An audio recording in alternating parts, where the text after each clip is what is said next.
In this video, I'm going to be talking about drum circles and music therapy and why they are different, although they may appear to be similar. I'm Kalani, this is World Drum Club, and this will be a talk, and by the end of this talk, you'll understand the definition of what a drum circle is. You'll understand a little bit about what music therapists do and what music therapy is, and you're also going to understand why the two are not the same or one is not inside of the other, even though there are some similarities between them. And I'm going to be citing some of the research and books that have been written by people, so you're not going to take my word for it. But I am a board-certified music therapist. I've also done tons of drum circles and taught drum circle facilitation. I'll show you that. I've got a pile of books here we're going to go through. So that's what this video is about. If you're not interested in any or either of those things, you can click away now, save yourself some time. This is going to be a little bit long talk, but my goal is to clear up some of the misunderstanding around the term drum circle. I realize that some people have been using it to define what some people do in music therapy. I made a video a couple years ago called 9 Reasons Drum Circles Are Not Part of Music Therapy, because they're not. And I got a lot of aggressive answers and replies. You can see that video on my Kalani music channel. But I want to address it here on World Drum Club because this is a bigger channel. And I also want to be really clear that I enjoy both.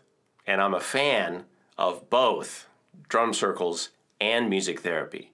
So if you want to beat me up in the comments, you can do that for my views. But I want to say this, and this is not an egotistical comment.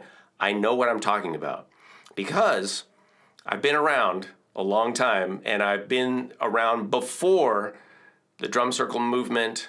I've been around to watch music therapy and became a music therapist, and I know a lot of the history of that. I'm going to share some of that with you, books by other music therapists and also drum circle facilitators, and just clear up some of the misunderstanding because there's no reason that we need to have confusion. Both things are valuable. You know, drum circles are valuable. I'm a fan. Music therapy is valuable. There's no reason to conflate them though and get confused about it. So let's get started with that. I want to go back to 1987 and this book, which is called Improvisational Models of Music Therapy, written by Kenneth Bruscia. This is a book that we all had to get in our music therapy study. And this book contains a lot of techniques called music therapy clinical improvisation techniques. This whole book is about improvisational models of music therapy. It was written in 1987, and Kenneth Bruscia does a great job outlining major approaches to improvisation-based music therapy. He also lists over 60 clinical skills or techniques that are things that a music therapist does in the moment with his or her clients to create music, improvisational music, improvised music, but also with a view to serving their clinical goals and objectives. You know, techniques that they use.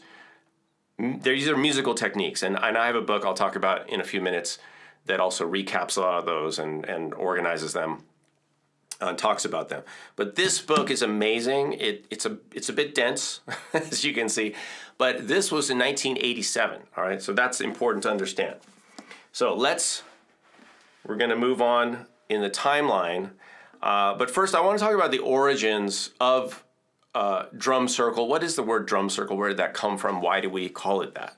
Well, the word drum circle is used to define kind of an American phenomenon of people spontaneously or casually gathering to play music together, usually on drums and percussion, although other instruments are used, and some people just dance or sing or do whatever they want at the drum circle. The idea is that it's an open kind of community-based, improvisation-based, music created in the moment for celebration and joy. And in a minute, I'm going to read you a definition from Arthur Hull, who is the self-proclaimed father of the modern drum circle movement. So I agree with that definition. Nothing wrong with that. The phenomenon, it would occur at beaches, like drum circles would happen at beaches, around campfires, at rainbow gatherings, Grateful Dead concert parking lots. It's great. It's a way for people to get together and connect and show their unity and share their spirit. It's just a phenomenon. So people started calling those drum circles, those things specifically. So what's happening down at the beach, happening over here. But it's not that people were gathering in a circle with drums that makes a drum circle. It's beyond that. It's not just the form of it, right?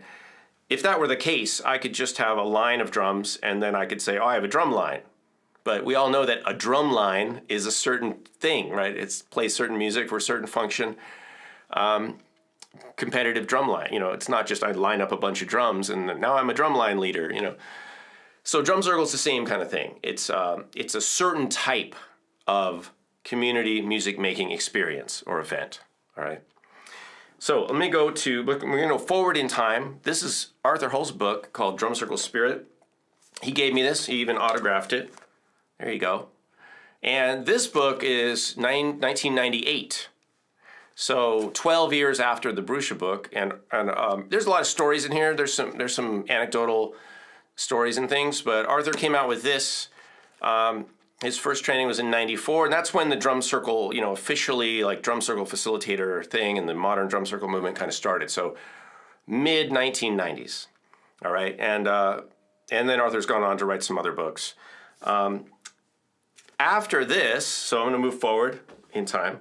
After that, 2004, I came out with this book, which is called Together in Rhythm, a facilitator's guide to drum circle music, now called Developmental Community Music. I came out with this book in which I bring together a lot of teachings from a lot of different teachers, including Arthur and other facilitators. And then I've expanded on this work for a number of years and just kind of expanded it into all kinds of music. A lot of it's based on my Orff-Schulwerk training. And so you can look into this and the other books that I mentioned. I'm just giving you all these books, a look at these books so you can do your own research if you want to look into them a little bit later. But here's where I wanted to get to with music therapy. This is a book called Music Therapy Improvisation for Groups by Susan Gardstrom. This book came out in, I believe it was 2007. Yes, 2007. And I want to read you a little passage from this. And I'm going to shift to the overhead view. And right here, let me put my little spectacles on. All right, right here on page 21, it's called Improvisation versus a Drum Circle. So clinical improvisation versus a drum circle. And she says, it is critical that you understand the distinction between clinical improvisation and a drum circle. The two experiences are often mistaken for one another, even though they are more different than alike. And then down here, she quotes Arthur Hull, and it says, a drum circle is the use of a rhythm-based event as a tool for unity, collaboratively, self-organized, and musical event created in the moment by all the people who participate, and a means of expressing timeless joy, passion, and release through the power of rhythm. She then goes on to say that there's similarities and differences, and on the following pages, she even has a table that shows all the differences between clinical improvisation and music therapy and a drum circle, all of these categories here, and all the differences. So you don't have to take my word for it, is my point. This is written by a music therapist teacher, and she's saying that these things are very different. So, which I agree with, they are. And that is, I want to be clear, you guys, I support both. Everybody, this is not about valuing one over the other. It's just saying that these things are different. That's all. So I just want to reiterate that, because for some reason, when I published the video about, different reasons that drum circles are not part of music therapy, some people got their panties in a bunch about that. They thought I was hating on drum circles or something. I'm not, absolutely not. So you can attack me if you want for bringing you facts and information and sharing my professional opinion, which this is. And if you can also click away. You don't have to listen to me. But I've done drum circle stuff for 30 years. I've done lots of training. I'm a fan. You know, I'm totally supportive of that. I'm also a board-certified music therapist of about 12 years and learned from a lot of the people in the music therapy community. So I can speak to both as a veteran. You know, I've got a lot of experience. In fact, in 2011, I wrote this book called The Way of Music, Creating Sound Connections in Music Therapy. And in here, I also go over some of the same things I'm saying in this. This book is also about clinical improvisation techniques and how we can use music and create musical experiences for people, you know, that are improvisation based, even ones that use drums, and they can still be purely music therapy. We don't need to call them anything else, right? Group drumming in music therapy.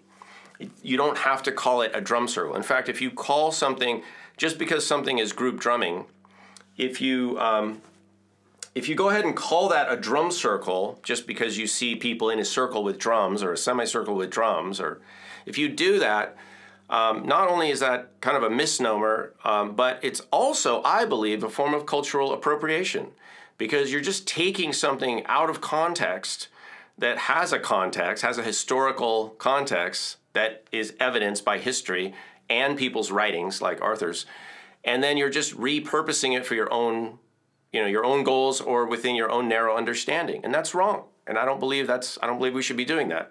I think we should use terms appropriately, not misappropriate them. We should use them with understanding and intelligence and respect. So I don't want to do that. I try not to do that with other things, and I hope you don't do that either. Now, why is what we do in music therapy different? Because all the relationships are different, and Susan Gardstrom in her book points that out. She says, look, the role of the facilitator in a drum circle is very different, even if there is a facilitator. Let's assume there is. Sometimes there's not. But the role of the facilitator in a drum circle is just to help people have fun and make music and connect. That's very different than the role of a music therapist in a group drumming experience. Totally different. Huge responsibility. You're the person's therapist in music therapy. The clients are there with specific needs, goals, objectives that the music therapist is helping them meet. That's not the job of a drum circle facilitator. Totally different.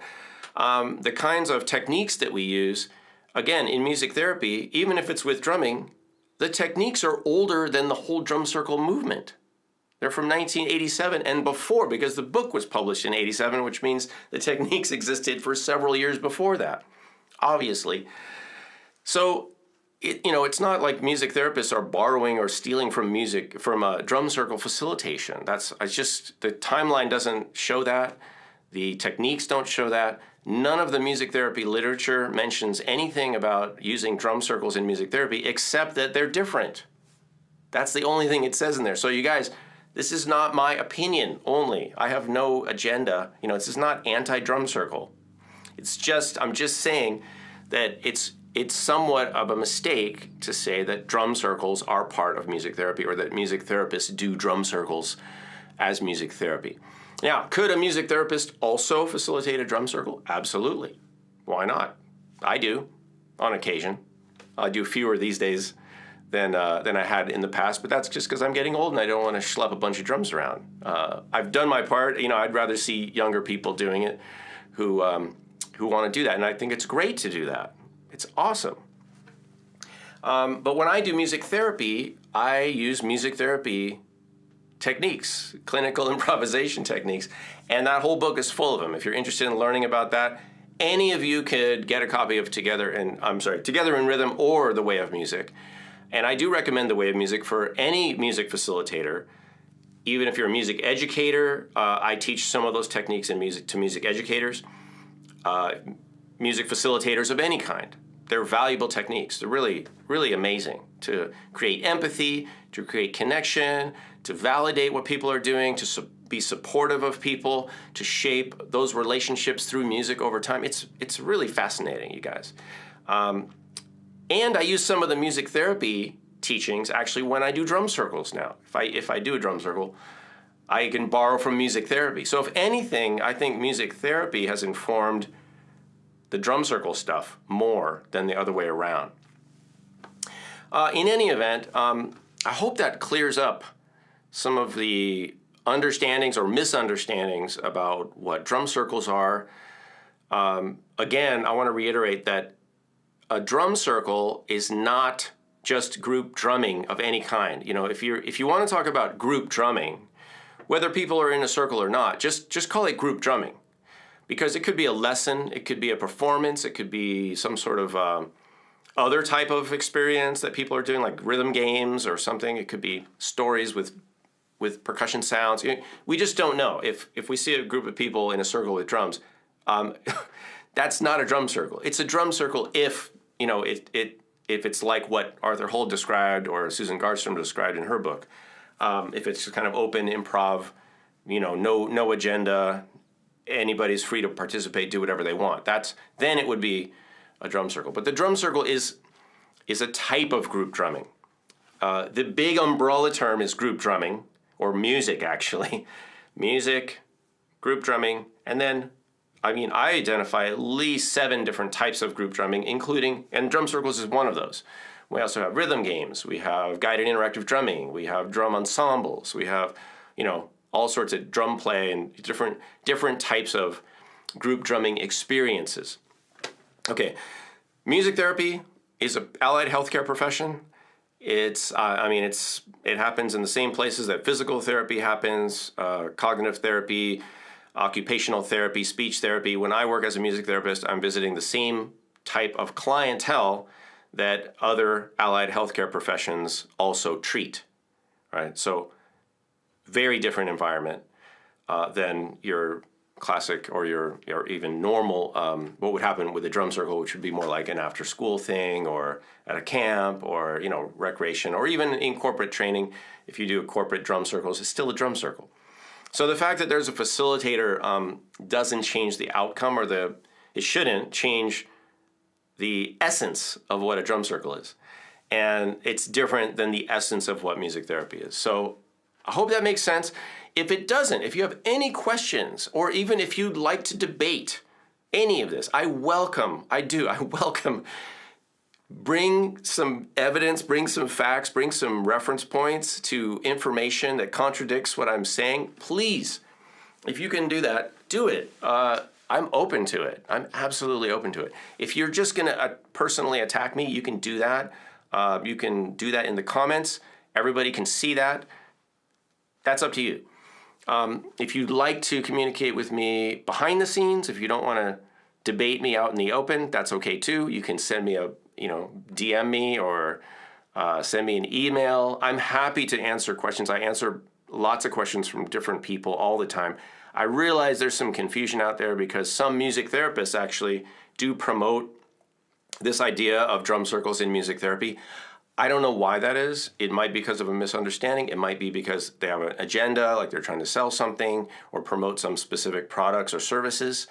You can decide that for yourself if you decide to investigate. But I think it all starts with, getting the big picture, maybe talking to more than a couple people.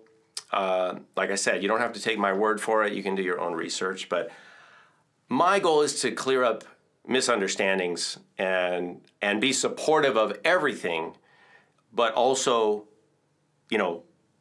be real and be truthful about things and just try to, set the record straight. So that's all I'm trying to do. Again, if you're a drum circle facilitator, bless you. And I hope you do a great job. Hope you enjoy it. And I hope I'm sure your participants enjoy you and what you're doing for them. And if you're a music therapist, I hope this clears up for you, what your profession is about and where you go for information and how you're going to operate and how you can talk about what you do. And if you're a layperson watching this, congratulations that you made it this far. But maybe you can also use the terms drum circle more effectively and accurately and responsibly, and also the term music therapy, because that's a whole different conversation. As a lot of people think music therapy is just like music that makes you feel good or something. But that's a different lecture for a different time. I'm going to wrap this up now, but I want to invite you to send me your questions, leave your kind and helpful comments below if you like. Connect with me at patreon.com/Kalani or kalanimusic.com. And have a great day, you guys. All right. If you want to get notifications of new videos, hit the bell, subscribe to the channel.